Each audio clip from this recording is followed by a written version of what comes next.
Media olahraga asal Italia, Calciomercato, mengungkapkan derby Milan akan kembali terjadi di bursa transfer. Tatkala AC Milan dan Inter Milan sama-sama memiliki ketertarikan untuk memboyong striker belia milik Pisa, Lorenzo Luca. Lorenzo Luca mulai menarik atensi beberapa klub besar setelah tampil mengesankan bersama Pisa Sporting Club di kompetisi Serie B musim ini. Striker 21 tahun itu telah memainkan 5 pertandingan sepanjang musim ini dengan torehan 3 gol dan 1 assist. Sang pemain adalah produk asli Akademi Torino. Ia kemudian banyak menghabiskan masa peminjaman di Atletico Torino, Vicenza, dan Brescia, dan mencetak 16 gol dari 18 pertandingan untuk mantan klub San Rotonali tersebut. Ia kemudian kembali ke Torino pada musim 2019 lalu. Ia kemudian bergabung dengan Palermo dengan status bebas transfer sebelum akhirnya dilepas ke Pisa Sporting Club pada Juli 2021 lalu. AC Milan resmi mengkonfirmasi bahwa penjaga gawang muda mereka Alessandro Plisari akan absen setidaknya 3 bulan ke depan. Dilansir dari laman resmi klub, I Rossoneri mengumumkan bahwa Plisari baru saja selesai menjalani operasi pada lututnya untuk mengatasi masalah bilateral patellar tendonistisnya. Dan seperti yang telah disebutkan sebelumnya bahwa sang pemain setidaknya membutuhkan masa pemulihan hingga 12 minggu yang membuatnya akan absen hingga Desember. Oleh karena itu, dalam beberapa pertandingan ke depan, kiper muda tim Primavera Milan, Andreas Jungdahl, akan mengambil tempat Plisari sebagai kiper ketiga Milan di belakang Ciprian Tatarusanu dan Mike Maignan. Ini tentu saja menjadi pukulan telak bagi kiper 21 tahun tersebut. Akan tetapi hal ini setidaknya bisa membuat Plisari bisa lepas dari masalah lutut yang kerap mengganggu performanya selama ini. AC Milan berhasil mengamankan 3 poin di San Siro usai meraih kemenangan 2-0 atas Venezia di giornata kelima Liga Italia.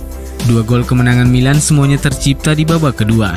Gol pertama Milan datang dari Brahim Diaz yang sukses memanfaatkan umpan silang Theo Hernandez.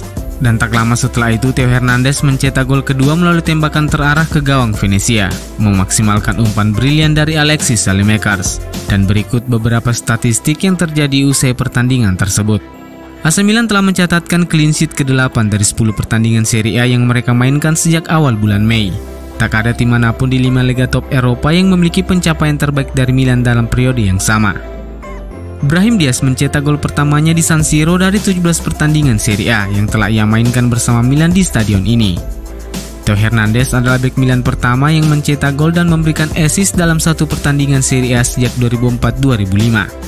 Sebelum Theo Hernandez, pemain Milan terakhir yang mencetak gol dan menyumbang assist dalam pertandingan di Liga Italia setelah masuk sebagai pemain pengganti adalah Maxi Lopez pada Februari 2012 ketika Milan menjamu Udinese.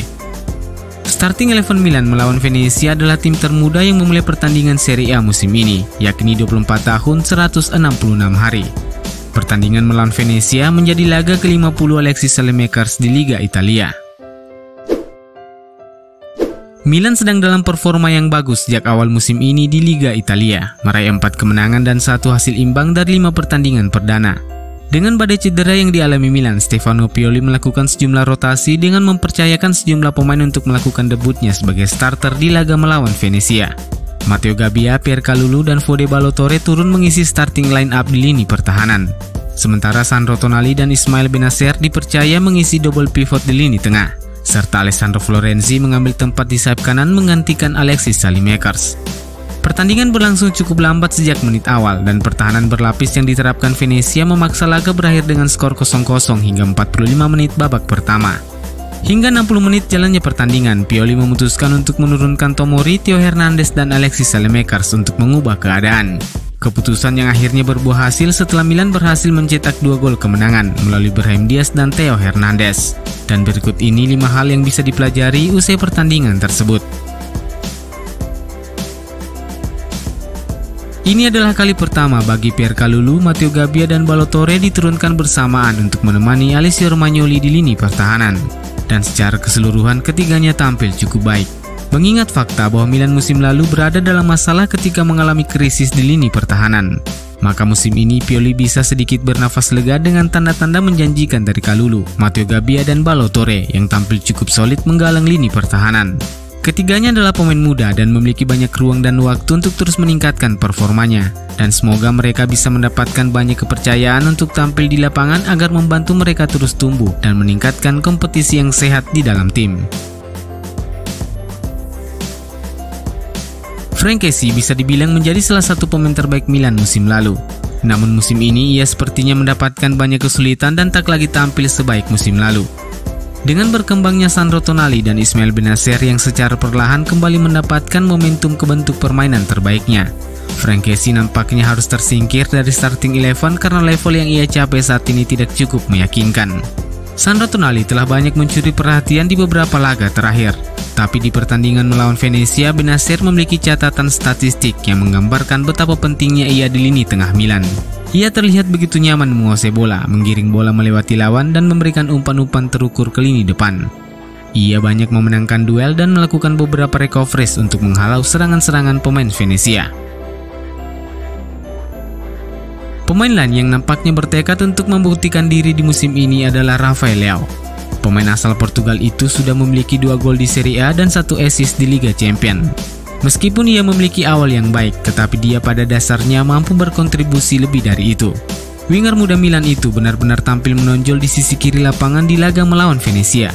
Tetapi masalah datang ketika ia terus menggiring bola melewati pemain Venezia, ia kerap gagal menyelesaikan usahanya itu dengan mencetak gol atau mengirimkan umpan matang kepada rekan-rekannya yang kemudian bisa dikonversi menjadi gol. Sangat disayangkan sebab dia adalah pemain yang bisa menentukan permainan, andai saja ia bisa lebih tenang dan membuat keputusan-keputusan yang tepat. Data statistik menunjukkan bahwa Milan begitu dominan atas Venezia di laga ini, tapi Milan harus berjuang keras untuk bisa memecah kebuntuan. Untungnya bagi Pioli, dia memiliki Alexis Saelemaekers, Theo Hernandez, dan Fikayo Tomori di bangku cadangan, dan ketika ketiganya masuk, itu benar-benar memberikan perbedaan. Fikayo Tomori memberikan stabilitas di lini pertahanan bersama Alessio Romagnoli, yang memberikan ruang bagi Theo Hernandez untuk bergerak lebih jauh ke depan mendukung serangan. Di sebelah kanan, kita akhirnya melihat seorang Saelemaekers memainkan perannya untuk lebih menyerang daripada bertahan. Pemain Belgia itu acap kali memberikan ancaman untuk Venezia melalui akselerasinya. Ia selalu menunjukkan bahwa dia memiliki teknik dan kemampuan untuk menggiring bola, tetapi tidak pernah diizinkan untuk melakukan sebanyak itu karena sayap kanan selalu menjadi yang lebih bertahan di sisi Pioli. Tetapi di laga melawan Venezia, kita benar-benar melihat performa lain dari seorang Saelemaekers. Namun sial bagi Saelemaekers karena Theo Hernandez juga berada dalam level tinggi di pertandingan ini. Pemain asal Prancis itu terus mendikte pertahanan Venezia yang pada akhirnya berujung assist untuk Brahim Diaz dan mencetak gol kedua untuk mengamankan 3 poin untuk Milan. Jika tidak, maka Alexis Saelemaekers layak mendapatkan predikat Man of the Match di laga ini.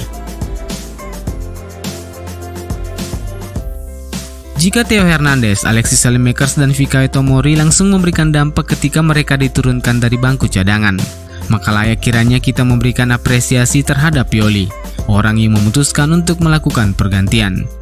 Stefano Pioli memulai dengan banyak perubahan di starting 11, memberikan waktu kepada beberapa pemain inti untuk istirahat, sementara pemain lain yang lebih bugar mendapatkan kepercayaan untuk memulai permainan sejak menit awal. Namun ketika tim terlihat cukup kesulitan membongkar pertahanan berlapis anak asuhan Paolo Zanetti, Pioli tidak menunggu terlalu lama untuk melakukan pergantian yang benar-benar mengubah kecepatan permainan dan membuat timnya lebih tajam dan lebih mematikan yang pada akhirnya menghasilkan 2 gol kemenangan. Sebuah permainan yang dikelola dengan sangat baik oleh Pioli, dan dia nampaknya telah jauh berkembang dalam hal penggunaan formasi dan taktik yang berbeda.